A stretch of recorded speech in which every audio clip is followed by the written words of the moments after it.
ಅಂತ ಆರಂಭದಲ್ಲಿ ಕಮಿಷನರ್ ಮತ್ತೆ ಸ್ವಲ್ಪ ಪೊಲೀಸರನ್ನ ನಮಗೆ ತೋರಿಸ್ತಾರೆ. 5 ವರ್ಷದ ಹಿಂದೆ ಜೆನಿ ಎಂಬ ಹುಡುಗಿಯನ್ನ ಯಾರೋ ಬಹಳ ಕ್ರೂರವಾಗಿ ರೇಪ್ ಮಾಡಿ ಕೊಂದಿರ್ತಾರೆ. ಆದ್ರೆ ಇಲ್ಲಿ ತನಕ ಆ ಕೇಸನ್ನ ಸಾಲ್ವ್ ಮಾಡೋದಕ್ಕೆ ಪೊಲೀಸರಿಂದ ಆಗಿರೋದಿಲ್ಲ. ಇದರಿಂದ ಆ ಕೇಸ್ ನ ಓಪನ್ ಮಾಡೋದಕ್ಕೆ ಡಿಸೈಡ್ ಮಾಡಿರ್ತಾರೆ. ಆ ಕೇಸ್ ನ ಕೇರ್ಫುಲ್ ಆಗಿ ಹ್ಯಾಂಡಲ್ ಮಾಡಬೇಕೆಂದು ನಮ್ಮ ಕಮಿಷನರ್ ಪೊಲೀಸರೊಂದಿಗೆ ಹೇಳ್ತಿರೋದನ್ನ ತೋರಿಸಿ ಕಟ್ ಮಾಡಿದ್ರೆ ಜೆನ್ನಿ ಎಂಬ ಹುಡುಗಿಯನ್ನ ನಮಗೆ ತೋರಿಸ್ತಾರೆ. ಅವಳನ್ನ ಸಿದ್ಧಾರ್ಥ್ ಎಂಬ ಹುಡುಗ ಡ್ರಾಪ್ ಮಾಡಿ ಹೋಗ್ತಾನೆ. ಹಾಗೆ ನಮ್ಮ ಜೆನ್ನಿ ತುಂಬಾ ಖುಷಿಯಿಂದ ಫ್ಲಾಟ್ ಗೆ ಹೋಗ್ತಾಳೆ. ಹಾಗೆ ಫ್ರೆಶ್ ಆಗೋದಕ್ಕೆ ರೆಡಿ ಆಗುವಾಗ ಅಲ್ಲಿ ಬೇರೆ ಯಾರದೋ ನೆರಳನ್ನ ನೋಡಿ ಹೆದರಿ ನಿಂತಿರುವಾಗ ಸಡನ್ ಆಗಿ ಅವಳ ಬಾಯನ್ನ ಮುಚ್ಚಿ ಎಳೆದುಕೊಂಡು ಹೋಗ್ತಾನೆ. ನಂತರ ಅವಳ ಫ್ಲಾಟ್ ಗೆ ಪೊಲೀಸ್ ಬಂದಿರೋದನ್ನ ನಮಗೆ ತೋರಿಸ್ತಾರೆ. ಅವಳನ್ನ ಬಹಳ ಕ್ರೂರವಾಗಿ ರೇಪ್ ಮಾಡಿದ್ದಲ್ಲದೆ ಅಷ್ಟೇ ಕ್ರೂರವಾಗಿ ಕೊಂದಿರ್ತಾರೆ. ಅವಳ ಪ್ರೈವೇಟ್ ಪಾರ್ಟ್ ಅಲ್ಲಿ ಕತ್ತಿರುತ್ತೆ. ಅದಲ್ಲದೆ ಅವಳ ದೇಹದಲ್ಲಿ ಗಾಯ ಆಗಿರುತ್ತೆ. ಹಾಗೆ ಆ ಕಾರ್ಯ ಬೇಗ ಅವಳ ಅಮ್ಮನಿಗೆ ತಿಳಿಸ್ತಾರೆ. ಪಾಪ ಅಮ್ಮನಿಗೆ ಅದನ್ನ ಜೀರ್ಣಿಸೋದಕ್ಕಾಗದೆ ಜೋರಾಗಿ ಅಳ್ತಾರೆ. ಅದಲ್ಲದೆ ಅವಳ ಬೆಸ್ಟ್ ಫ್ರೆಂಡ್ ಆದಂತಹ ಪ್ರಿಯಾಂಕಳಿಗೆ ಆ ಕಾರ್ಯ ತಿಳಿಸ್ತಾರೆ. ತನ್ನ ಫ್ರೆಂಡ್ ಗೆ ಆಗಿದ್ದನ್ನ ತಿಳಿದಂತಹ ನಮ್ಮ ಪ್ರಿಯಾಂಕಾ ಜೋರಾಗಿ ಅಳ್ತಾಳೆ. ಹಾಗೆ ಅವಳ ದೇಹ ಪೋಸ್ಟ್ ಮಾರ್ಟಮ್ ಮಾಡೋದಕ್ಕೆ ತೆಗೆದುಕೊಂಡು ಹೋಗ್ತಾರೆ. ಹಾಗೆ ರಿಪೋರ್ಟ್ ಅಲ್ಲಿ ಜೆನಿನ ಆ ಕೊಲೆಗಾರ 3 ಸಲ ಕ್ರೂರವಾಗಿ ರೇಪ್ ಮಾಡಿದ್ದಾನೆ. ಅದಲ್ಲದೆ ಅವಳ ಪ್ರೈವೇಟ್ ಪಾರ್ಟ್ ಅಲ್ಲಿ ಕತ್ತಿಳಿಸಿದ್ದಾನೆ. ದೇಹದಲ್ಲಿ ಗಾಯಗಳಿರುತ್ತೆ. ಅದಲ್ಲದೆ ಅವಳ ದೇಹದಿಂದ ಆ ಕೊಲೆಗಾರನ ಸಿಮನ್ ಸಿಗುತ್ತೆ. ಆ ಸಿಮನ್ನ ಲ್ಯಾಬ್ ಗೆ ಕಳಿಸ್ತಾರೆ. ಯಾವ ಬ್ಲಡ್ ಗ್ರೂಪ್ ಅಂತ ತಿಳಿಯೋದಕ್ಕೆ. ಅವಳು ಜೀವಂತವಾಗಿರುವಾಗ ಅವಳನ್ನ ಕತ್ತಿಯಿಂದ ಚುಚ್ಚಿರೋದು. ಕೊನೆಗೆ ಆ ಕೊಲೆಗಾರ ಜೋರಾಗಿ ಕತ್ತಿಯಿಂದ ಚುಚ್ಚಿದ ಕಾರಣ ಅವಳು ಸತ್ತಿದ್ದು ಅಂತ ರಿಪೋರ್ಟ್ ಅಲ್ಲಿ ಇರುತ್ತೆ. ಆ ರಿಪೋರ್ಟ್ ನೋಡಿದಾಗ ಸೈಕೋ ಕಿಲ್ಲರ್ ಹೀಗೆ ಕೊಲೆ ಮಾಡಿದ್ದು ಅಂತ ಪೊಲೀಸರಿಗೆ ಗೊತ್ತಾಗುತ್ತೆ. ಹಾಗೆ ತಾರಿಕಾ ಎಂಬ ಪೊಲೀಸ್ ಆ ಕೇಸ್ ನ ಹ್ಯಾಂಡಲ್ ಮಾಡೋದನ್ನ ನಮಗೆ ತೋರಿಸ್ತಾರೆ. ಜೆನ್ನಿ ಸಾವಿನ ನಂತರ ನಮ್ಮ ಪ್ರಿಯಾಂಕಾ ಕುಗ್ಗಿ ಹೋಗಿರ್ತಾಳೆ. ಕಾರಣ ಅವರಿಬ್ಬರು ಯಾವಾಗ್ಲೂ ಜೊತೆಗೆ ಇರ್ತಾರೆ. ಅವರಿಬ್ಬರು ಒಟ್ಟಿಗೆ ನೀಟ್ ಎಕ್ಸಾಮ್ ಪಾಸ್ ಆಗಿರ್ತಾರೆ. ಒಟ್ಟಿಗೆ ಮೆಡಿಸಿನ್ ಮಾಡಬೇಕೆಂಬ ಆಸೆ ಅವರಿಗಿರುತ್ತೆ. ಜೆನ್ನಿಯ ಆ ಕೊನೆಯ ದಿನದಲ್ಲೂ ಅವರಿಬ್ಬರು ಒಟ್ಟಿಗೆ ಟೈಮ್ ನ ಸ್ಪೆಂಡ್ ಮಾಡಿರ್ತಾರೆ. ಸಂಜೆ ಆದಾಗ ಜೆನ್ನಿಯ ಸಾವಿನ ಸುದ್ದಿ ಗೊತ್ತಾದಾಗ ನಮ್ಮ ಪ್ರಿಯಾಂಕಳಿಗೆ ತುಂಬಾ ಬೇಜಾರಾಗುತ್ತೆ. ಪ್ರಿಯಾಂಕಾ ಅವಳ ಬೆಸ್ಟ್ ಫ್ರೆಂಡ್ ಆದ ಕಾರಣ ಅವಳನ್ನ ಸ್ಟೇಷನ್ ಗೆ ಕರೆಸ್ತಾರೆ. ಪ್ರಿಯಾಂಕಾ ತಪ್ಪು ಮಾಡಿದ ಹಾಗೆ ತಾರಿಕಾ ಅವಳನ್ನ ಟ್ರೀಟ್ ಮಾಡ್ತಾಳೆ. ಪ್ರಿಯಾಂಕಾ ಕೆಟ್ಟ ಹುಡುಗಿ ಎಂಬ ರೀತಿಯಲ್ಲಿ ತಾರಿಕಾ ಅವಳ ಜೊತೆ ಮಾತನಾಡೋದು ನಮ್ಮ ಪ್ರಿಯಾಂಕಳಿಗೆ ಇದರಿಂದ ಸಿಟ್ಟು ಬರುತ್ತೆ. ಹಾಗೆ ನಮ್ಮ ಪ್ರಿಯಾಂಕಾ ಬೇಜಾರಿಂದ ತನ್ನ ಫ್ರೆಂಡ್ ನ ಬಗ್ಗೆ ಹೇಳ್ತಾಳೆ. ಹಾಗೆ ಸಿದ್ಧಾರ್ಥ್ ಮತ್ತೆ ಜಿನಿಯ ಬಗ್ಗೆ ತಾರಿಕಾ ಕೇಳಿದಾಗ ಅವರಿಬ್ಬರು 5 ವರ್ಷದಿಂದ ಕ್ಲೋಸ್ ಫ್ರೆಂಡ್ ಆಗಿದ್ರು. ಅದಲ್ಲದೆ ಜಿನಿಗೆ ಸಿದ್ಧಾರ್ಥ್ ನ ಇಷ್ಟ ಇತ್ತು. ಸಿದ್ಧಾರ್ಥ್ಗೂ ಅವಳನ್ನ ತುಂಬಾ ಇಷ್ಟ ಇತ್ತು. ಆದ್ರೆ ಅವರಿಬ್ಬರು ಪರಸ್ಪರ ಅವರವರ ಪ್ರೀತಿನ ಹೇಳಿಕೊಂಡಿರೋದಿಲ್ಲ.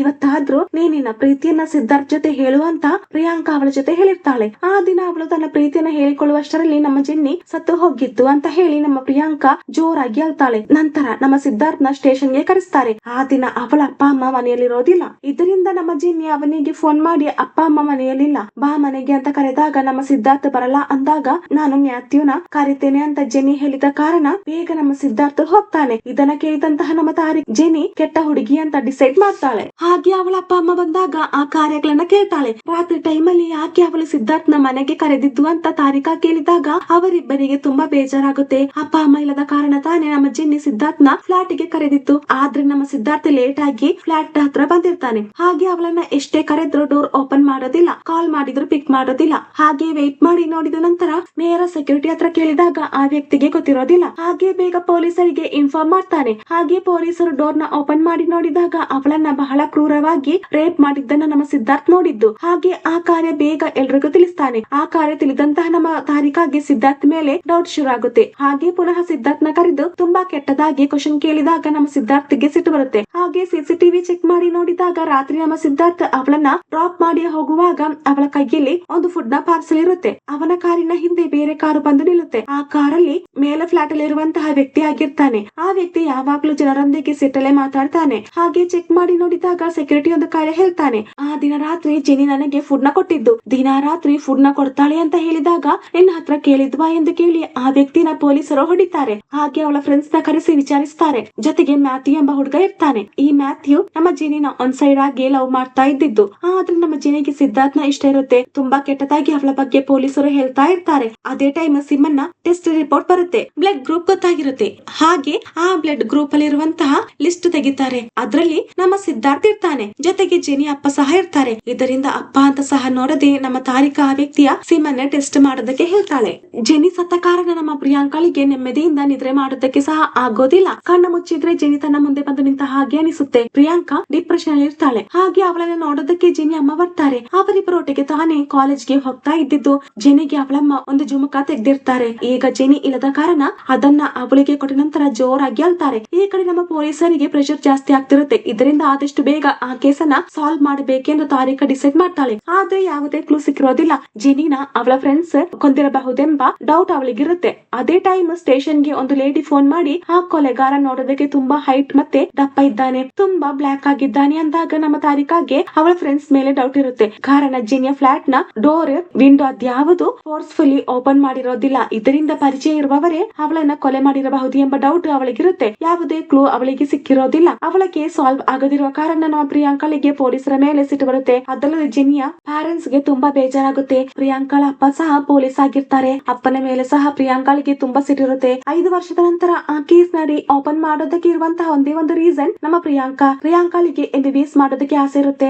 ಆದ್ರೆ ತನ್ನ ಫ್ರೆಂಡ್ ಗೆ ನ್ಯಾಯ ಸಿಗದಿರುವ ಕಾರಣ LLB ಓದಿ 5 ವರ್ಷದ ನಂತರ ಲಾಯರ್ ಆಗಿರ್ತಾಳೆ. ಹೈಕೋರ್ಟ್ ಗೆ ಹೋಗಿ ಆ ಕೇಸ್ ನ ಓಪನ್ ಮಾಡೋದಕ್ಕೆ ಪರ್ಮಿಷನ್ ನ ಕೇಳಿ ಬಂದಿರ್ತಾಳೆ. ಆದ್ರೆ ಅವಳು ಲಾಯರ್ ಆಗಿದ್ದು ಅವಳ ಮನೆಗೆ ಇಷ್ಟ ಇರೋದಿಲ್ಲ. ನಿನ್ನ ಫ್ಯೂಚರ್ ಹಾಳಾಗುತ್ತೆ ಅಂತ ಅಮ್ಮ ಬೈದಾಗ ಅವಳಪ್ಪ ಅವಳಿಗೆ ಸಪೋರ್ಟ್ ಮಾಡ್ತಾರೆ. ನಿನಗೆ ಖುಷಿ ಆಗಿದ್ದೆ ನೀನು ಮಾಡು, ಅದರಿಂದ ನೀನು ಕೊನೆಗೆ ಸಫರ್ ಆಗಬಾರದೆಂದು ಅಪ್ಪ ಹೇಳ್ತಾರೆ. ಹಾಗೆ ಜೆನಿಯ ಕೇಸ್ ನ ಹ್ಯಾಂಡಲ್ ಮಾಡಿದ ಪ್ರತಿಯೊಬ್ಬರನ್ನು ನಮ್ಮ ಪ್ರಿಯಾಂಕಾ ಕೋರ್ಟ್ ಅಲ್ಲಿ ಕ್ವಶನ್ ಮಾಡ್ತಾಳೆ. 5 ವರ್ಷ ಆದ್ರೂ ಯಾಕೆ ನೀವು ಆ ಕೇಸ್ ನ ಸಾಲ್ವ್ ಮಾಡಿಲ್ಲ ಅಂತ ಕೇಳಿದಾಗ ಅದಕ್ಕೆ ಒಂದು ಕಾರಣ ಇದೆ. ತಾರಿಕಾ ಕೇಸ್ ನ ಹ್ಯಾಂಡಲ್ ಮಾಡುವಾಗ ಟ್ರಾನ್ಸ್ಫರ್ ಆಗಿ ಹೋಗಿದ್ದು. ಅವರ ಬದಲಾಗಿ ಬೇರೆ ಪೊಲೀಸ್ ಜಾಯಿನ್ ಆಗ್ತಾರೆ. ಆ ವ್ಯಕ್ತಿ 6 ತಿಂಗಳು ಅವಳ ಕೇಸ್ ನ ಸ್ಟಡಿ ಮಾಡ್ತಾರೆ. ನಂತರ ಆ ಕೇಸ್ ನ ಪೆಂಡಿಂಗ್ ಅಲ್ಲಿ ಇಡ್ತಾರೆ. ಆ ಕೇಸ್ ನ ಸಾಲ್ವ್ ಮಾಡೋದಕ್ಕೆ ಆ ವ್ಯಕ್ತಿಗೆ ಇಂಟ್ರೆಸ್ಟ್ ಇರೋದಿಲ್ಲ ಅಂದಾಗ ಜೆನಿಗೆ ನಡೆದ ಹಾಗೆ ಬೇರೆ ಇಬ್ಬರಿಗೂ ನಡೆದಿದೆ. ಒಬ್ಬಳನ್ನ ಜೆನಿಯ ಹಾಗೆ ಕ್ರೂರವಾಗಿ ರೇಪ್ ಮಾಡಿ ಕೊಂದಿದ್ದ. ಗಾರೆ ಕೆಲಸ ಮಾಡುವಂತಹ ಲೇಡಿನ ರೇಪ್ ಮಾಡಿದ್ದ. ಅವರ ಕೈಯಿಂದ ಅವಳು ಹೇಗೋ ಕಷ್ಟಪಟ್ಟು ಎಸ್ಕೇಪ್ ಆಗಿದ್ದು. ಪ್ರಿಯಾಂಕಾ ಆ ಕೇಸ್ ನ ಓಪನ್ ಮಾಡಿದ್ದಾಳೆಂಬ ಕಾರ್ಯ ತಿಳಿದಂತಹ ಆ ಲೇಡಿ ಅವಳ ಹತ್ರ ಬಂದು ನಡೆದಂತಹ ಕಾರ್ಯಗಳನ್ನ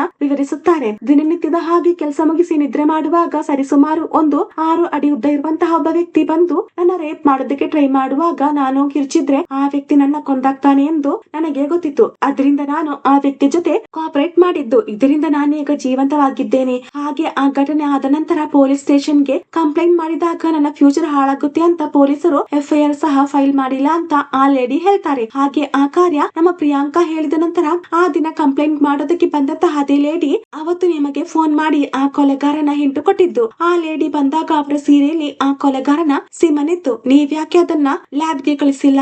ಜೆನಿ ದೇಹದಲ್ಲಿ ಸಿಕ್ಕಂತಹ ಆ ಸಿಮನ್ ಮತ್ತೆ ಆ ಲೇಡಿ ದೇಹದಿಂದ ಸಿಕ್ಕಂತಹ ಆ ಸಿಮನ್ ಒಂದೇ ಅಂತ ನೀವ್ಯಾಕೆ ಕ್ರಾಸ್ ಚೆಕ್ ಮಾಡಿಲ್ಲ ಅಂತ ಪ್ರಿಯಾಂಕಾ ತಾರಿಕಾಳ ಜೊತೆ ಕೇಳಿದಾಗ ತಾರಿಕಾಗೆ ಉತ್ತರ ಇರೋದಿಲ್ಲ. ಕಾರಣ ತನ್ನ ಭಾಗದಿಂದ ತಪ್ಪಾಗಿದೆ ಅಂತ ತಾರಿಕಾಗೆ ಗೊತ್ತಿರುತ್ತೆ. ಹಾಗೆ ನೀವು ತುಂಬಾ ಕೇಸ್ ನ ಸಾಲ್ವ್ ಮಾಡದೆ ಹಾಗೆ ಬಿಟ್ಟಿದ್ದೀರಾ. ತುಂಬಾ ಕೇಸ್ ನ ಸಾಲ್ವ್ ಮಾಡಿದ್ದೀರಾ. ನಂತರ CBI ಆ ಕೇಸ್ ನ ಸಾಲ್ವ್ ಮಾಡಿದ್ದು. ನೀವ್ ಯಾಕೆ ಸಾಲ್ವ್ ಮಾಡಿಲ್ಲ ಎಂದು ಕೇಳಿದಾಗ ಅವರ ಡಿಪಾರ್ಟ್ಮೆಂಟ್ ತುಂಬಾ ಇಂಟೆಲಿಜೆಂಟ್ ಆದ ಕಾರಣ ಆ ಕೇಸ್ ನ ಸಾಲ್ವ್ ಮಾಡಿದ್ದಾರೆ ಅಂತ ತಾರಿಕಾ ಹೇಳಿದಾಗ ನೀವು ಇಂಟೆಲಿಜೆಂಟ್ ಅಲ್ವಾ? ಇಲ್ಲ ಅಂತಿದ್ರೆ ನೀವ್ ಯಾಕೆ ಪೊಲೀಸ್ ಆಗಿದ್ದು ಅಂತ ಪ್ರಿಯಾಂಕಾ ಕೇಳ್ತಾಳೆ. ಹಾಗೆ ಜೆನಿ ಮತ್ತೆ ಆ ಲೇಡಿ ದೇಹದಿಂದ ಸಿಕ್ಕಂತಹ ಸಿಮನ್ ಸ್ಯಾಂಪಲ್ ಒಂದೇನಾ ಅಂತ ಚೆಕ್ ಮಾಡೋದಕ್ಕೆ ಜಡ್ಜ್ ಆರ್ಡರ್ ಮಾಡ್ತಾರೆ. ಪ್ರಿಯಾಂಕಾ ಹೇಳಿದ ಮೇಲೆ ಪೊಲೀಸರಿಗೆ ಹಿಂಟು ಸಿಗುತ್ತೆ. ಅದಲ್ಲದೆ ರೇಪ್ ಮಾಡಿದಂತಹ ಹುಡುಗಿಯರನ್ನ ಅದೇ ಕೊಲೆಗಾರ ರೇಪ್ ಮಾಡಿದ್ದ ಎಂದು ಕಂಡು ಹಿಡಿಯೋದಕ್ಕೆ ಡಿಸೈಡ್ ಮಾಡ್ತಾರೆ. ಆ ಕೇಸ್ ನ ಸಾಲ್ವ್ ಮಾಡೋದಕ್ಕೆ ಪ್ರಿಯಾಂಕಳಿಂದ ಹಿಂಟು ಸಿಕ್ಕಿದ ಕಾರಣ ಅವಳನ್ನ ಜಡ್ಜ್ ಅಪ್ರಿಶಿಯೇಟ್ ಮಾಡ್ತಾರೆ. ಪ್ರಿಯಾಂಕಾ ಕಾರಣ ಪುನಃ ಆ ಕೇಸ್ ಗೆ ಒಂದು ತಿರುವು ಸಿಕ್ಕಿದ್ದಲ್ವಾ? ಹಾಗೆ ಇಲ್ಲಿ ತನಕ ರೇಪ್ ಗೆ ಒಳಗಾದಂತಹ ಹುಡುಗಿಯರ ಡೀಟೇಲ್ಸ್ ನ ಕಲೆಕ್ಟ್ ಮಾಡ್ತಾರೆ. ಪ್ರತಿ ಸ್ಟೇಟ್ ಗೆ ಹೋಗಿ ವಿಚಾರಿಸುತ್ತಾರೆ. ಅದೇ ಟೈಮ್ ಅಲ್ಲಿ ಜೆನಿಯ ಹಾಗೆ ಒಂದು ಹುಡುಗಿಯನ್ನ ರೇಪ್ ಮಾಡಿ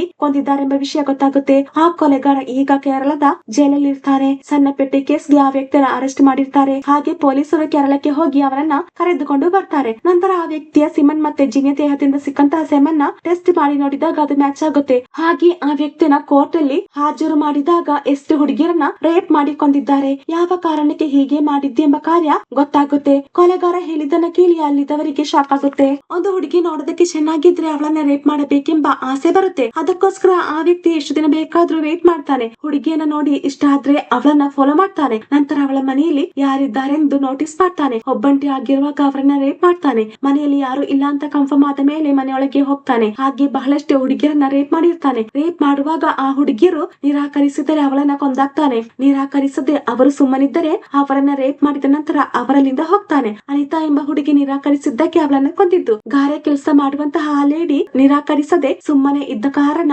ಅವಳನ್ನ ರೇಪ್ ಮಾಡಿ ಅವನಲ್ಲಿಂದ ಹೋಗಿದ್ದು. ಇದೇ ತರ ನಮ್ಮ ಜೆನಿಗೆ ನಡೆದಿದ್ದು. ಜೆನಿನ ಅವನು ಒಂದು ಸೂಪರ್ ಮಾರ್ಕೆಟ್ ಅಲ್ಲಿ ಮೊದಲ ಸಲ ನೋಡಿದ್ದು. ಜೆನಿನ ಕಂಡ ತಕ್ಷಣ ಇಷ್ಟ ಆಗಿರುತ್ತೆ. ಅವಳನ್ನ ರೇಪ್ ಮಾಡೋದಕ್ಕೆ ಡಿಸೈಡ್ ಮಾಡ್ತಾನೆ. ಹಾಗೆ ಅವಳ ಮನೆಯಲ್ಲಿ ಯಾರಿಲ್ಲ ಅಂತ ಗೊತ್ತಾದ ಮೇಲೆ ಅವಳನ್ನ ಬಹಳ ಕ್ರೂರವಾಗಿ ರೇಪ್ ಮಾಡಿರ್ತಾನೆ. ಮೊದಲ 2 ಸಲ ಅವಳು ನಿರಾಕರಿಸಿರೋದಿಲ್ಲ. ಕಾರಣ ಅವಳ ಬಾಯಿಗೆ ಟೇಪ್ ಅಂಟಿಸಿರ್ತಾನೆ. ಕೈ ಕಾಲು ಕಟ್ಟಿ ಹಾಕಿರ್ತಾರೆ. 3ನೇ ಸಲ ರೇಪ್ ಮಾಡುವಷ್ಟರಲ್ಲಿ ಸಿದ್ಧಾರ್ಥ್ ಬರ್ತಾನೆ. ಸಿದ್ಧಾರ್ಥ್ ಬಂದ ಕಾರಣ ತಾನು ಸಿಕ್ಕಾಕೊಳ್ತೇನೆ ಎಂಬ ಭಯದಲ್ಲಿ ಆ ವ್ಯಕ್ತಿ ಅವಳನ್ನ ಕೊಂದಾಕಿದ್ದು. ಆ ವ್ಯಕ್ತಿ ಹೇಳಿದನ್ನ ಕೇಳಿ ಅಲ್ಲಿದ್ದವರಿಗೆ ಸಿಟ್ಟು ಬರುತ್ತೆ. ಜೆನಿ ಅಪ್ಪ ಅಮ್ಮ ಕುಗ್ಗಿ ಹೋಗ್ತಾರೆ. ತನ್ನ ಚಪ್ಪಲಿ ಬಿಚ್ಚಿ ಆ ಕೊಲೆಗಾರನ ಮುಖಕ್ಕೆ ಅಪ್ಪ ಎಸಿತಾರೆ. ನಮ್ಮ ಪ್ರಿಯಾಂಕಾಳಿಗೆ ಅವನನ್ನ ತನ್ನ ಕೈಯಾರೆ ಕೊಲ್ಲುವಷ್ಟು ಸಿಟ್ಟು ಬರುತ್ತೆ. ಆ ವ್ಯಕ್ತಿ ತಪ್ಪು ಒಪ್ಪಿಕೊಂಡ ಕಾರಣ ಆ ವ್ಯಕ್ತಿಗೆ ಶಿಕ್ಷೆ ವಿಧಿಸ್ತಾರೆ. ಹಾಗೆ ಆ ವ್ಯಕ್ತಿಗೆ ಮಾನಸಿಕ ರೋಗ ಇದೆಯಾ ಎಂದು ಚೆಕ್ ಮಾಡೋದಕ್ಕೆ ಆರ್ಡರ್ ಮಾಡ್ತಾರೆ. ಹಾಗೆ ಗಾರೆ ಕೆಲಸ ಮಾಡುವಂತಹ ಲೇಡಿಯನ್ನ ಕರೆತಂದು ಈ ವ್ಯಕ್ತಿನ ಎಂದು ಕೇಳಿದಾಗ ಹೌದು ಅಂತ ಹೇಳ್ತಾರೆ. ಹಾಗೆ ಟೆಸ್ಟ್ ನ ರಿಪೋರ್ಟ್ ಬರುತ್ತೆ. ಆ ವ್ಯಕ್ತಿಗೆ ಯಾವುದೇ ಮಾನಸಿಕ ರೋಗ ಇಲ್ಲ ಅಂತ ರಿಪೋರ್ಟ್ ಬರುತ್ತೆ. ಇನ್ ಮುಂದೆ ಯಾವುದೇ ಹುಡುಗಿಗೆ ಈ ಸ್ಥಿತಿ ಬರಬಾರದೆಂದು ಆ ವ್ಯಕ್ತಿಗೆ ಮರಣ ದಂಡನೆ ವಿಧಿಸ್ತಾರೆ. ಇದರಿಂದ ಎಲ್ರಿಗೂ ಖುಷಿ ಆಗುತ್ತೆ. ಪ್ರಪಂಚದಲ್ಲಿ ಪ್ರತಿಯೊಂದು ನಿಮಿಷಕ್ಕೂ ಈ ತರ ರೇಪ್ ಆಗುತ್ತೆ. ನಮ್ಮ ದೇಶದಲ್ಲಿ ರೇಪ್ ಹೆಚ್ಚಾಗೋದಕ್ಕೆ ಕಾರಣ ನಮ್ಮ ನಿಯಮದ ಮೇಲೆ ಭಯ ಇಲ್ಲ. ರೇಪ್ ಮಾಡಿದ್ರೆ ಏನಾಗುತ್ತೆ ಎಂಬ ಭಯ ಜನರಲ್ಲಿ ಬಂದ್ರೆ ರೇಪ್ ನ ತಡೆಗಟ್ಟಬಹುದು. ಆ ತರಹದ ಶಿಕ್ಷೆ ಬರಬೇಕು ಅಂತ ಪ್ರಿಯಾಂಕಾ ಹೇಳ್ತಾಳೆ. ಜೆನಿಗೆ ನ್ಯಾಯ ಸಿಕ್ಕ ಕಾರಣ ಪ್ರಿಯಾಂಕಾಳಿಗೆ ತುಂಬಾ ಖುಷಿ ಆಗುತ್ತೆ. ಹಾಗೆ ಆ ಕ್ರಿಮಿನಲ್ ನ ನೇರ ಕಾಡಿಗೆ ಕರೆತಂದು ಶೂಟ್ ಔಟ್ ಮಾಡಿ ಕೊಂದಾಕ್ತಾರೆ. ಹಾಗೆ ಇದನ್ನ ತೋರಿಸಿ ಈ ಮೂವಿ ಎಂಡ್ ಆಗುತ್ತೆ. ಹೇಗಿತ್ತು ಮೂವಿ ಅಂತ ನೀವು ನನಗೆ ಕಮೆಂಟ್ ಮುಖಾಂತರ ತಿಳಿಸಬಹುದು. Thank you.